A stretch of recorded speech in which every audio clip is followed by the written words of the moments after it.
Assalamualaikum warahmatullahi wabarakatuh. Perkenalkan, nama saya Bunga Julita dari kelas MBS 5B dengan NIM 1904030068. Adapun di video kali ini, saya akan menceritakan kembali apa yang saya tonton di video YouTube Jeterandus Idra Nugroho dengan judul Bisnis Kos-kosan di Era Digital, yang narasumbernya adalah yang menghadirkan narasumbernya Maria Regina Inggit atau owner dari Mami Kos. Nah, video tersebut menceritakan bahwa bisnis yang populer bagi orang pensiunan ataupun orang-orang yang memiliki banyak aset tetapi kurang mempunyai keahlian. Jawabannya adalah bisnis kos-kosan. Bisnis kos-kosan ini dipandang sebagai bisnis yang simpel dan dapat menghasilkan keuntungan yang menjanjikan. Nah, namun yang menjadi pertanyaannya saat ini ialah apakah bisnis kos-kosan ini masih laku di masa pandemi, di mana keadaan saat ini menuntut sekolah, universitas atau kampus, perkantoran, perusahaan, dan lainnya untuk mengadakan kegiatan belajar ataupun bekerja di dalam rumah. Namun, ternyata keadaan tersebut tidak terlalu mempengaruhi bisnis kos-kosan itu sendiri. Dilihat dari profil pemilik kos-kosan dari pensiunan yang semakin bertambah, dan juga dari orang-orang yang sebenarnya bukan pensiunan tetapi ia tertarik menjadikan bisnis kos-kosan ini menjadi bisnis utamanya.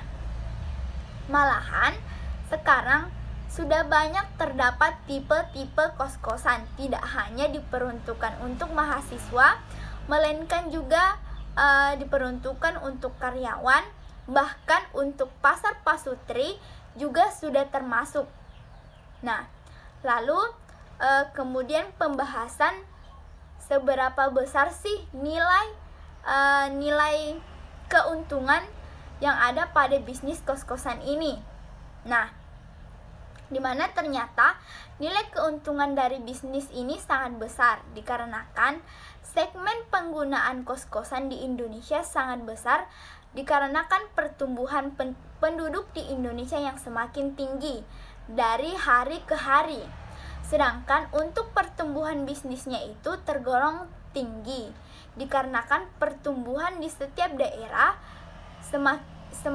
hari ke hari semakin tinggi dan menimbulkan peluang yang besar bagi para pebisnis kos-kosan tersebut.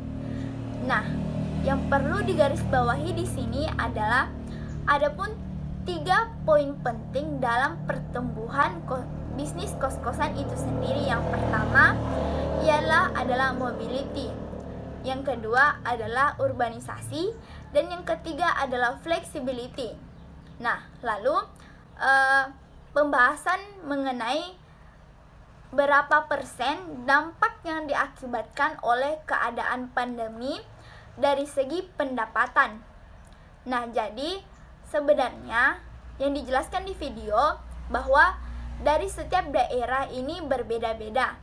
Namun, ia berkisar antara 30 sampai 50%.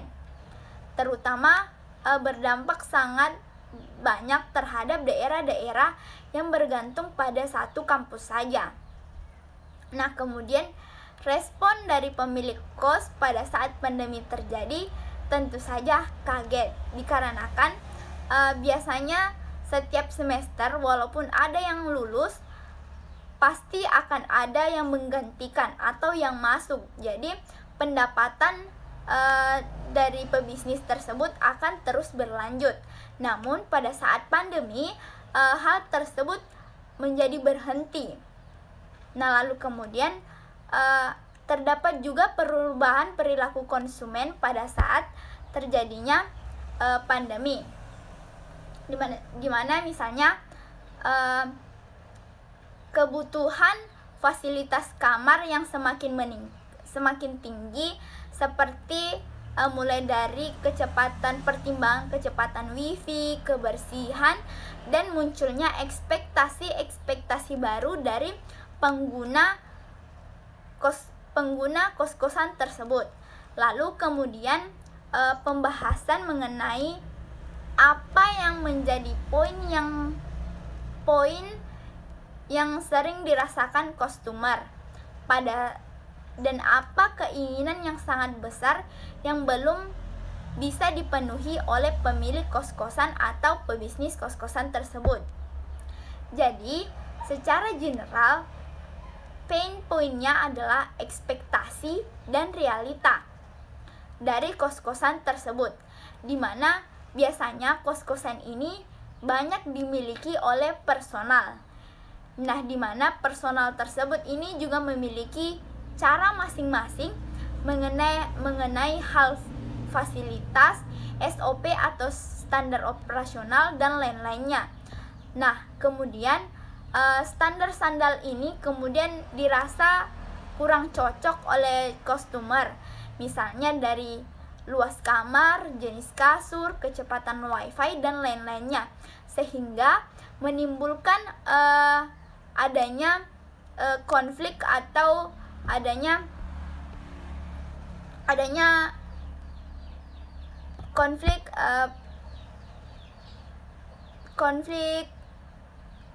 ekspektasi dan realita tersebut terjadi. Nah, lalu kemudian masuk ke pembahasan apa sih Mami Kos itu.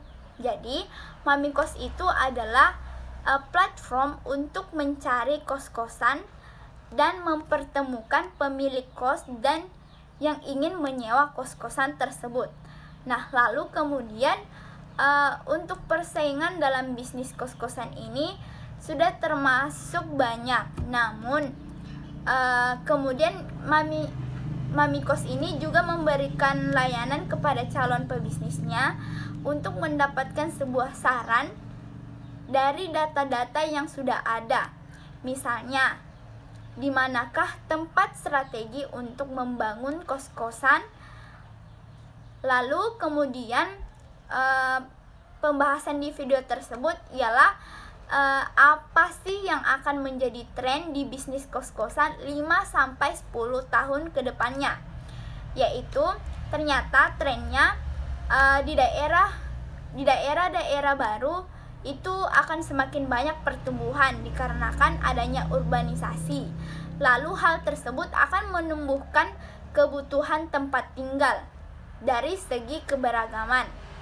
Nah, dan juga dari segi keberagaman 5-10 tahun yang akan datang, keberagaman jenis kos-kosan akan semakin banyak dan dikarenakan kebutuhan yang semakin meningkat.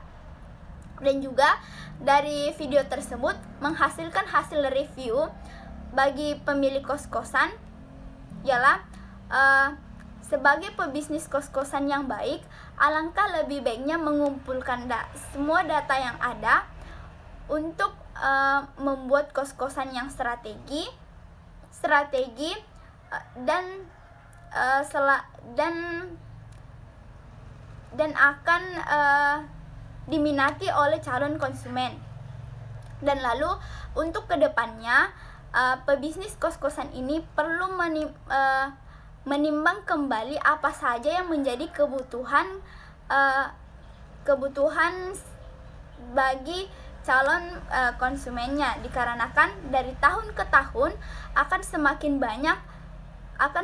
banyak kebutuhan yang dibutuhkan oleh konsumen kos-kosan tersebut.